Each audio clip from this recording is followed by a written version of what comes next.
അല്ല ഗൈസ്, അപ്പോൾ നമ്മളിന്ന് എല്ലാവരും കൂടെ ബിരിയാണി കഴിക്കാൻ പോകണം. ക്ലാസ് കഴിഞ്ഞപ്പോൾ എല്ലാവർക്കും കൊടുക്കത്ത വിശപ്പ്.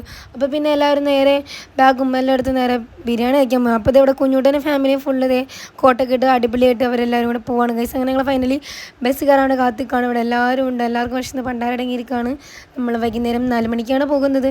അങ്ങനെ ഫൈനലി നമ്മൾ ബസ് കയറി. അപ്പോൾ തന്നെ ബസ് ഇറങ്ങുകയും ചെയ്തു ഗൈസ്. എന്തിനാണ് ഞങ്ങൾ ബസ് കയറിയെന്ന് അറിയാൻ പാടില്ല.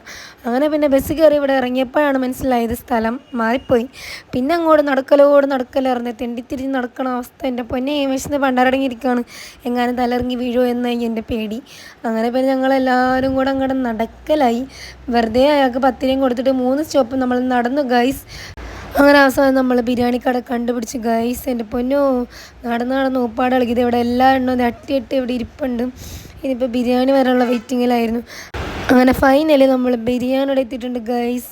അങ്ങനെ പിന്നെ വിശന്ന് പണ്ടാരടി ഇരിക്കുന്നത് നമ്മളെല്ലാവരും ഒന്നും നോക്കാൻ പോലെ വേഗം കൂടെ തിന്നാണ് ഗൈസ്. പിന്നെ നമുക്ക് ലെഗ് കിട്ടി. എനിക്ക് ലെഗ് കിട്ടിയില്ല, സുനൈനൊക്കെ കിട്ടിയത്. അവൾ പിന്നെ എനിക്ക് തന്നു. അങ്ങനെ ഫൈനലി എനിക്ക് ലെഗ് കിട്ടി ഗൈസ്.